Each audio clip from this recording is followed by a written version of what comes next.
Om Swastiastu. Om Awiganamastu Namasidam. Om Anugraha Kartawiyantu Iswarta.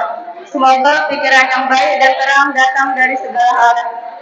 Yang saya hormati Bapak Ibu Pembina Intak Hindu dan teman-teman yang berbahagia.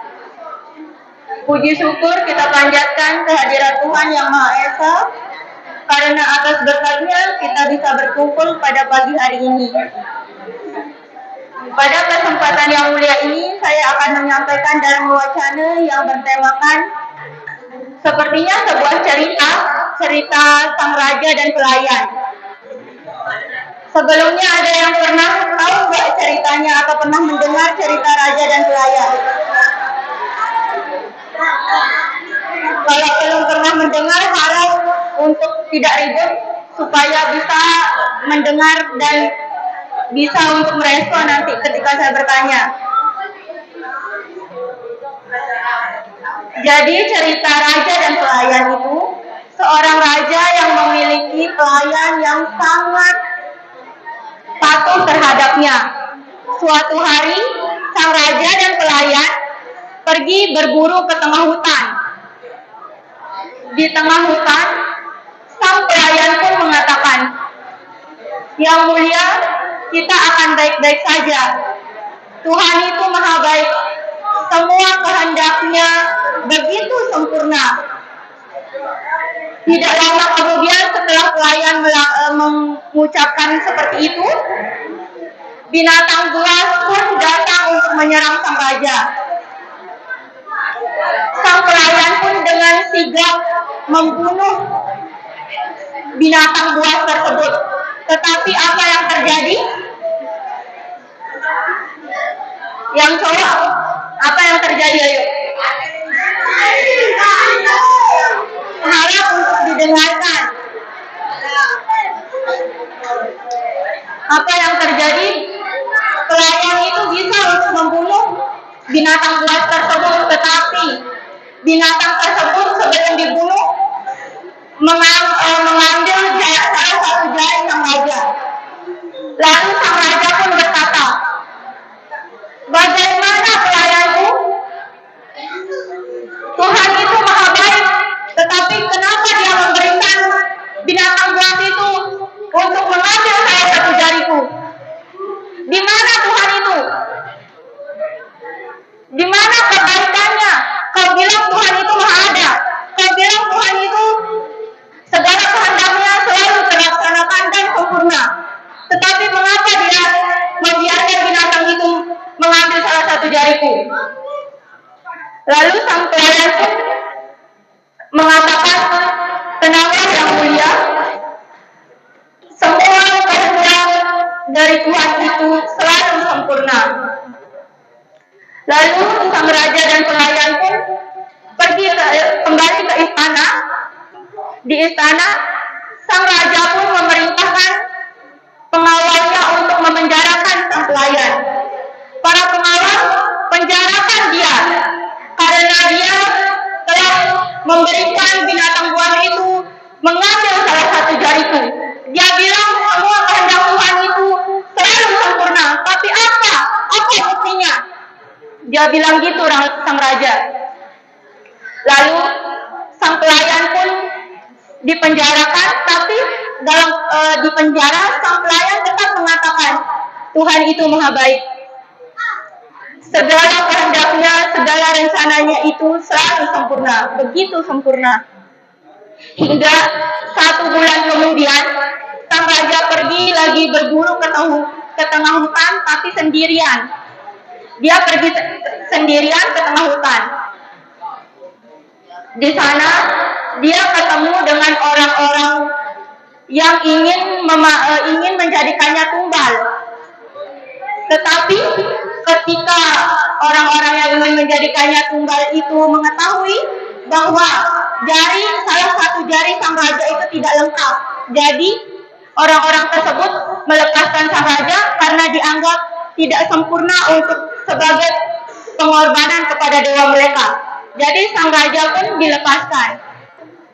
Sesampainya raja ke istana, raja memerintahkan membebaskan sang pelayan.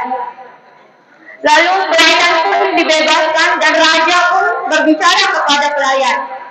Raja berkata, "Wahai pelayanku, kau bilang apapun yang kau katakan itu memang benar. Tuhan itu maha baik. Segala kehendaknya begitu sempurna. Aku percaya itu. Tapi kalau memang Tuhan itu maha baik, kenapa dia membiarkanmu untuk dipenjara? Kenapa dia membiarkan diriku untuk mempenjarakanmu?" Sang pelayan pun mengatakan, "Yang mulia, jika engkau tidak mempenjarakanku, mungkin saja aku yang ditangkap dan menjadi yang diberikan untuk pengorbanan kepada dewa mereka, karena anggota tubuhku masih lengkap dan masih sempurna." Bahwa itulah yang rencana dari Tuhan, bahwa Tuhan itu maha baik. Jika saja pelayan ikut bersama raja dan pelayan tidak dipenjara, mungkin dia yang akan dikorbankan. Tetapi karena dia dipenjara, jadinya tidak ada yang dikorbankan karena jari sang raja tidak sempurna.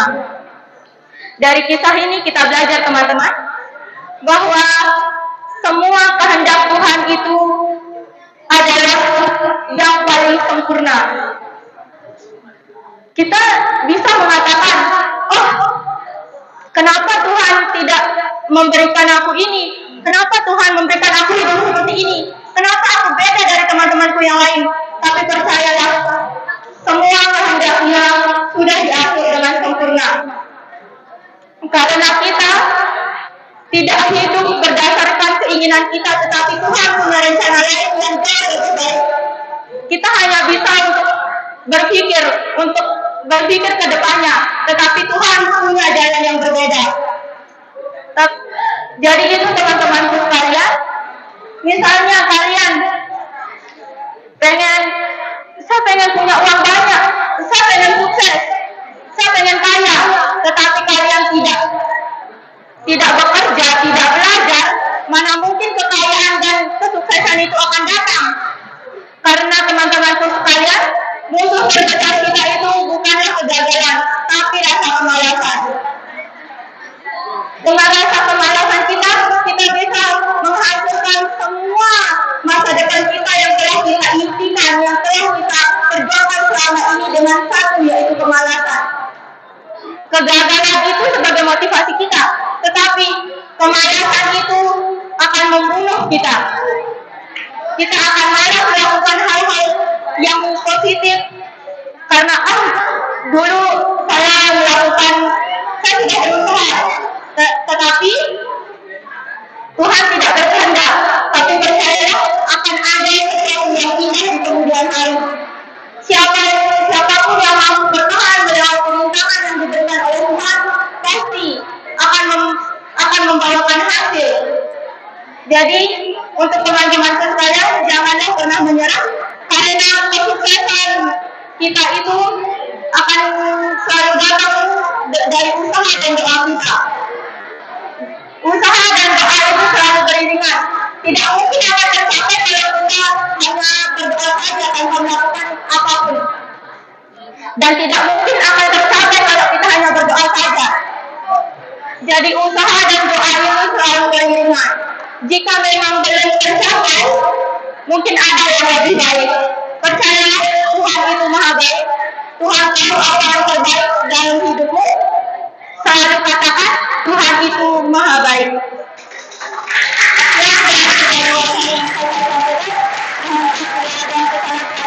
Saya tutup dengan mengucapkan Om Santi Santi Santi Om.